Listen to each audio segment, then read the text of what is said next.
നിയമസഭാ തെരഞ്ഞെടുപ്പിന്റെ പരസ്യപ്രചാരണം ചൊവ്വാഴ്ച അവസാനിക്കാനിരിക്കെ രാഷ്ട്രീയ പാർട്ടികളുടെ പ്രചാരണ പ്രവർത്തനങ്ങൾ അവസാന ഘട്ടത്തിലേക്ക് കടന്നതോടെ നാടും നഗരവും ആവേശത്തിൽ. ജില്ലയിൽ പ്രധാന മണ്ഡലങ്ങളിൽ മിക്കയിടത്തും അത്യന്തം വാശിയേറിയ പ്രചാരണമാണ് നടക്കുന്നത്. ഏപ്രിൽ 9 നടക്കുന്ന നിയമസഭാ തെരഞ്ഞെടുപ്പിന്റെ ഭാഗമായുള്ള രാഷ്ട്രീയ പാർട്ടികളുടെ പ്രചാരണ പ്രവർത്തനങ്ങൾ അവസാന ഘട്ടത്തിലേക്ക് കടന്നതോടെ നാടും നഗരവും ആവേശത്തിലായിരിക്കുകയാണ്. പരസ്യപ്രചാരണം ചൊവ്വാഴ്ചയാണ് അവസാനിക്കുന്നത്. ജില്ലയിൽ പ്രധാന മണ്ഡലങ്ങളിൽ മിക്കയിടത്തും അത്യന്തം വാശിയേറിയ പ്രചാരണ പ്രവർത്തനങ്ങളാണ് LDF, UDF, NDA മുന്നണികൾ നടത്തിയിരിക്കുന്നത്. CPM-നോട് ഇടഞ്ഞ് അമ്പലപ്പുഴയിൽ UDF പിന്തുണയോടുകൂടി മത്സരിക്കുന്ന G. സുധാകരൻ ഇടതുമുന്നണി സ്ഥാനാർത്ഥി H. സലാമിന് കടുത്ത മത്സരമാണ് നൽകുന്നത്. മുൻ ആഭ്യന്തരമന്ത്രിയും കോൺഗ്രസിന്റെ സമുന്നത നേതാവുമായ രമേശ് ചെന്നിത്തല മത്സരിക്കുന്ന ഹരിപ്പാട് മണ്ഡലത്തിലും കടുത്ത മത്സരമാണ് നടക്കുന്നത്. BJP ആലപ്പുഴ തെക്കൻ ജില്ലാ പ്രസിഡന്റ് സന്ദീപ് വാചസ്പതിയും CPI-യിലെ യുവമുഖവും AIYF ദേശീയ നേതാവുമായ TT ജിസ്മോനും രമേശ് ചെന്നിത്തലയ്ക്ക് എതിരെ രംഗത്തുണ്ട്.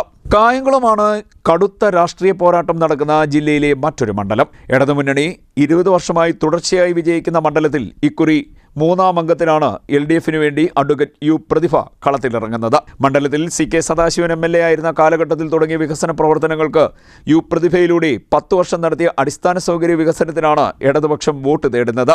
എന്നാൽ M. ലിജുവിലൂടെ കായംകുളം തിരികെ പിടിക്കാനാണ് UDF-ന്റെ ശ്രമം. പ്രചാരണ പ്രവർത്തനങ്ങളിൽ മുന്നണികൾ കടുത്ത മത്സരമാണ് കാഴ്ചവെക്കുന്നത്. തദ്ദേശ സ്വയംഭരണ തെരഞ്ഞെടുപ്പിൽ നഗരസഭയിലും ഗ്രാമപഞ്ചായത്തുകളിലും മുന്നേറ്റം നടത്തിയതിന്റെ ആവേശം UDF ക്യാമ്പിലുണ്ട്. എന്നാൽ മണ്ഡലത്തിൽ നഗരസഭ ഒഴികെയുള്ള ഗ്രാമപഞ്ചായത്തുകളിലെ ഭൂരിപക്ഷം LDF-ന് ആത്മധൈര്യം പകരുന്നു. NDA-യുടെ സ്ഥാനാർത്ഥിയായി മുൻ CPI നേതാവും മുൻ ജില്ലാ പഞ്ചായത്ത് വൈസ് പ്രസിഡന്റുമായിരുന്ന തമ്പി മേട്ടുതറയാണ് രംഗത്തുള്ളത്. BDJS-ൽ നിന്നുള്ള തമ്പി മേട്ടുതറ ഇടത് വലത് മുന്നണികൾക്കെതിരെ ശക്തമായ വെല്ലുവിളിയാണ് ഉയർത്തിയിരിക്കുന്നത്. മാവേലിക്കരയിൽ CPM-ലെ R. രാജേഷ് തുടങ്ങിയ വികസന പ്രവർത്തനങ്ങൾക്ക് പിന്തുടർച്ചയായിട്ടാണ് SFI ജില്ലാ പ്രസിഡന്റായിരുന്ന MS. അരുൺകുമാർ എത്തിയത്. നിലവിൽ MLA എന്ന നിലയിൽ മണ്ഡലത്തിൽ നടത്തിയ വികസന പ്രവർത്തനങ്ങൾ വോട്ടായി മാറും എന്നാണ് ഇടതുപക്ഷം ആത്മവിശ്വാസം പ്രകടിപ്പിക്കുന്നത്. കഴിഞ്ഞ തവണ 1/4 ലക്ഷം കടന്ന ഭൂരിപക്ഷം ഇക്കുറി അരക്കോടിയിലെത്തുമെന്നാണ് പ്രവർത്തകരും നേതാക്കളും പറയുന്നത്. എന്നാൽ കോൺഗ്രസിലെ തന്നെ സംസ്ഥാനത്ത് മത്സരിക്കുന്ന ഏറ്റവും പ്രായം കുറഞ്ഞ മത്സരാർത്ഥി എന്ന ലേബലിലാണ് മാവേലിക്കരയിലെ UDF സ്ഥാനാർത്ഥി യൂത്ത് കോൺഗ്രസ് നേതാവായ അഡ്വക്കേറ്റ് മുത്താര രാജ് രംഗത്തുള്ളത്. പ്രചാരണ രംഗത്ത് ഒപ്പത്തിനൊപ്പം എന്ന പ്രതീതിയാണ് മുന്നണികൾ മുന്നോട്ട് വെക്കുന്നത്. സ്വീകരണ പര്യടനങ്ങൾ, റോഡ് ഷോകൾ എന്നിവയിൽ മുന്നണികൾ ഒപ്പത്തിനൊപ്പമെത്തി. മാവേലിക്കരയിൽ ഇക്കുറി മികച്ച അട്ടിമറി വിജയം UDF നേടുമെന്നാണ് കോൺഗ്രസ് നേതൃത്വം പറയുന്നത്. NDA-യിൽ നിന്നും BJP സംസ്ഥാന സമിതി അംഗം K. അജിമോനാണ് മത്സരിക്കുന്നത്. ദേശീയ നേതാക്കൾ എത്തിയ തെരഞ്ഞെടുപ്പ് പ്രചാരണം NDA-ക്ക് ഗുണം ചെയ്യും എന്നാണ് നേതാക്കൾ പറയുന്നത്.